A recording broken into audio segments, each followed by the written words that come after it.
Jadi penolakan terhadap Rizal Ramli bisa jadi dua hal. Pertama, memang benar dianggap tidak paham dan buruk komunikasinya, tapi bisa juga orang khawatir atau takut dengan sosoknya yang mungkin akan sikat sana sikat sini dalam hal pemberantasan korupsi.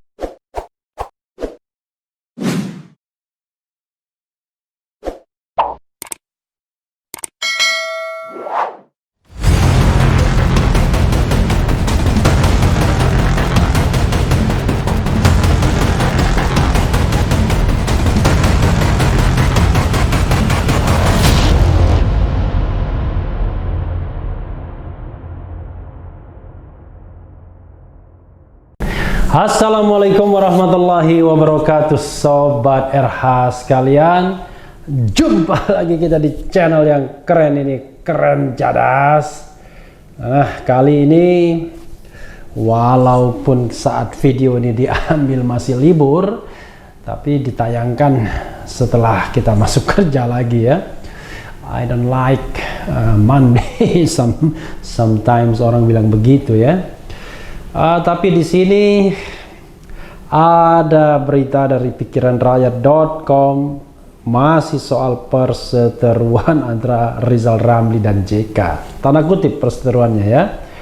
Soal penjagalan Rizal Ramli, JK.2 mungkin pintar tapi tidak bisa pimpin orang. Luar biasa pernyataannya. Karena pintarnya mungkin dan tidak bisa pimpin orangnya, tidak pakai kata mungkin ya, jadi tidak lagi pakai maybe tapi sudah pasti ya.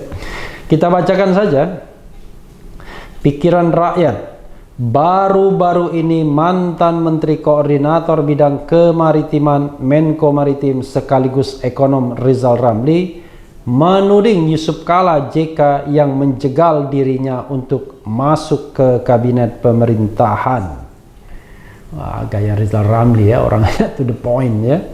Tudingan Rizal Ramli itu segera dijawab oleh mantan Wakil Presiden Yusuf Kala JK saat diwawancarai oleh Karni Ilyas. Ya, Karni Ilyas mewawancarai dua-duanya ya. Ya maklumlah, tokoh senior ya. Yang diwawancarai pun ya senior-senior semua. JK mengatakan kalau dirinya bukan menjegal, namun banyak faktor lain yang membuat Rizal Ramli gagal menjadi menteri, terutama di zaman Presiden Susilo Bambang Yudhoyono SBY. Jauh sebelum menyinggung persoalannya, JK menuturkan rekam jejak Rizal Ramli sebagai menteri dalam Kabinet Persatuan Nasional yang dipimpin Presiden Abdurrahman Wahid alias Gus Dur. Pak Rizal kan pernah jadi Menteri Gus Dur, 10 bulan jadi Menko, 2 bulan jadi Menteri Keuangan, hanya 2 bulan, ungkap JK dikutip pikiranrakyat.com dari Karni Ilyas Club. Bukan Indonesia Lawyers Club, tapi Karni Ilyas Club ya. Lebih lanjut, JK mengatakan kalau saat awal penjajakan calon menteri, nama Rizal Ramli tidak masuk ke dalam daftar orang yang diwawancarai SBY. Padahal menurut JK, Rizal Ramli sudah sangat percaya diri untuk kembali menduduki kursi Menteri Keuangan atau BUMN, Badan Usaha Milik Negara. Calon menteri itu diinterview dulu oleh Pak SBY, dipanggil. Dia tidak pernah dipanggil, ujarnya. Tidak benar kalau saya larang, memang tidak pernah diperhitungkan oleh Pak SBY. Kalau diperhitungkan, dipanggil, tegas pemilik Kala Group itu. Nama Rizal Ramli ternyata baru muncul ketika saat-saat terakhir penyusunan Kabinet Indonesia Bersatu 1. Pak SBY mengatakan, "Hei, ada enggak kursi? Masih ada enggak yang kosong? Masih ada tingkat 1 Menteri Perindustrian. Ah, bagaimana kalau saudara Ramli?" tutur JK. Setelah menyetujui ide SBY, Yusuf Kala mengaku segera menelpon Rizal Ramli. namun malah ditolak mentah-mentah. Gaya Rizal Ramli memang ya. Kalau dia tidak suka, dia bisa direct ke orangnya. Wah, Anda ini teman tapi tidak adil. Saya kan maunya Menteri Keuangan atau BUMN.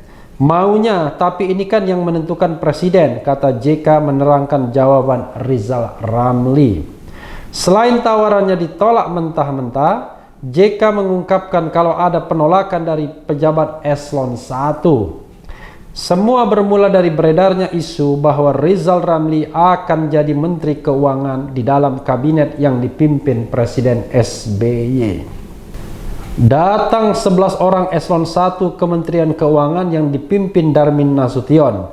Di sini, di ruangan ini pada bulan Oktober 2004 mengatakan kalau seluruh dirjen Kementerian Keuangan akan mundur kalau Menteri Keuangannya Rizal Ramli, jelas JK. Menurut mereka, Rizal Ramli dianggap tidak paham persoalan yang dihadapi oleh Kementerian Keuangan RI kala itu. Sekarang apakah paham ya? Di sisi lain, Rizal Ramli dinilai sering berkata kasar kepada bawahan jika terjadi kesalahan. Jadi diboikot, bukan diboikot, tidak diterima. Kementerian BUMN lagi, sama juga, tegas JK. Mungkin Rizal Ramli ini pintar, tetapi tidak bisa pimpin orang. Waktu zaman Gus Dur hanya 10 bulan, 2 bulan jadi Menteri Keuangan. Zaman Jokowi hanya 10 bulan. Tidak bisa pimpin orang, lanjutnya. Jadi sobat era sekalian, tagline-nya atau yang harus di underline kata-kata dari JK adalah mungkin Rizal Ramli ini pintar tetapi tidak bisa pimpin orang. Jadi waktu Rizal Ramli menjadi Menko Maritim, saya pernah menulis di Detikcom ya, Rizal Ramli dan etika seorang menteri. Waktu itu terus terang saya termasuk yang mengkritik Rizal Ramli yang secara frontal mau ngajak debat Wakil Presiden Yusuf Kala ya, ketika Yusuf Kala masih menjadi wakil presidennya Jokowi, mengenai isu listrik 35.000 megawatt. Rizal Ramli tidak yakin itu proyek ambisius menurutnya, kalau tidak salah waktu itu begitu ya. Dan memang benar secara substansi ya, sampai sekarang realisasinya gak jelas itu yang 35.000 megawatt tersebut. Tetapi memang sobat RH sekalian, kalau kita bicara tentang kohesivitas pemerintahan, memang tidak lazim seorang menteri, termasuk menteri koordinator, menantang debat wakil presiden ya. Jadi kalau kita bicara tentang kohesivitas kabinet, ya kabinet itu harus satu, dipimpin oleh seorang presiden, dibantu secara umum oleh wakil presiden, dan dibantu oleh menteri-menteri untuk urusan tertentu, termasuk Menko Maritim. Pada waktu itu Rizal Ramli sempat menjabat 10 bulan menggantikan Menko Maritim Indro Yono ya. Nah, ternyata ini jabatan yang tidak lama juga. Jadi Rizal Ramli memang tidak sempat atau tidak pernah menyelesaikan satu masa jabatan kementeriannya. Di zaman Gus Dur pernah menjabat 10 bulan sebagai Menko Perekonomian ditambah 2 bulan menjadi Menteri Keuangan. Lalu di zaman Jokowi 10 bulan menjadi Menko Maritim. Memang kalau kita lihat misalnya ada 2 faktor sesungguhnya kalau kita lihat dari berita itu. Pertama faktor Yusuf Kala, dan kedua adalah faktor pejabat eselon 1 yang disebut Yusuf Kala. Kita anggap itu sebagai sebuah fakta dan ada kebenarannya. Jadi kalau kita bicara hubungan komunikasi antara Yusuf Kala dengan Rizal Ramli, yang harus dipahami seorang Rizal Ramli ini adalah orang yang dalam tanda kutip tidak bisa ditundukkan. Jadi orang yang sangat egaliter. Itulah sebabnya mungkin beliau cocok dengan Presiden Abdurrahman Wahid walaupun sempat digeser juga. dari Menko Perekonomian menjadi Menteri Keuangan. Karena orangnya memang to the point, sering berkata apa adanya dan cukup pedas setiap komennya. Jadi belum tentu kalau punya bawahan atau anak buah seperti Rizal Ramli, bosnya bisa nyaman. Apalagi directly berani menantang debat wakil presiden pada waktu itu. Jadi bisa jadi in term of chemistry kedua orang tokoh ini tidak jalan. Mungkin ya, saya hanya menganalisis. Karena yang bisa merasakan tentu dua orang ini. Karena chemistry itu, Sobat Era sekalian, sesuatu yang tidak bisa dijelaskan. Kalau orang chemistry-nya tidak jalan, walaupun dua-duanya bagus, maka dia tidak bisa bekerja sama. Kalau chemistry-nya tidak bagus, orang tidak akan betah berkomunikasi berlama-lama dengan orang yang chemistry-nya tidak baik tersebut. Itu satu faktor. Faktor lainnya adalah kalau kita kaitkan dengan penolakan eselon 1 misalnya, ada dua soal yang barangkali bisa kita analisis dan bisa mengemuka. Pertama, memang benar eselon 1 Kementerian Keuangan menganggap Rizal Ramli tidak paham soal keuangan. Mungkin begitu. Dan faktor lain juga komunikasi yang buruk. Jadi dianggap tidak paham, bisa karena komunikasi yang buruk, karena memang atau perspektifnya yang berbeda. Satu soal. Tapi soal lain, Sobat Era sekalian, saya beberapa kali bertemu Rizal Ramli misalnya, dan sangat sering bicara tentang komitmen anti korupsi. Katanya kalau dia jadi presiden, dia tangkap itu koruptor. Dia buang di pulau yang banyak malarianya ya, banyak nyamuk malarianya. Walaupun sambil bercanda, itu diulang berkali-kali dan menunjukkan bahwa ada komitmen anti korupsi di sana. Nah, biasanya kalau dalam sebuah sistem yang masih buruk atau belum baik, pejabat-pejabat seperti ini juga akan ditolak. Jadi penolakan terhadap Rizal Ramli bisa jadi dua hal. Pertama, memang benar dianggap tidak paham dan buruk komunikasinya, tapi bisa juga orang khawatir atau takut dengan sosoknya yang mungkin akan sikat sana, sikat sini dalam hal pemberantasan korupsi. Karena Rizal Ramli adalah orang yang dekat dengan aktivis, dengan para aktivis termasuk aktivis anti korupsi. Jadi Sobat Era sekalian, kalau kita bicara tentang the dream team di negeri ini, kadang-kadang sering kita membuat sebuah tim itu sama seperti tim sepak bola. Dulu kalau dalam tim Belanda, mudah-mudahan saya tidak keliru karena itu lama sekali, tahun 78, yang namanya Johan Cruyff itu tidak cocok dengan Johan Nesken. Ya, kalau nggak salah Johan Cruyff sama Johan Nesken itu tidak cocok. Sehingga pada tahun 78 Johan Cruyff itu tidak ikut dalam Piala Dunia. Nah, mohon maaf saya sudah lupa sebabnya apa, tapi memang ada persaingan di tim Belanda. Jadi ada bintang Johan Cruyff, Johan Nesken, dan ada Rob Resenbrink. Nah, kalau tidak salah Johan Cruyff sama Johan Nesken ini yang tidak cocok.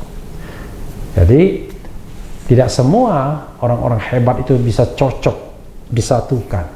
Tapi ada juga yang secara pribadi tidak punya chemistry, tapi kerjasamanya baik sekali.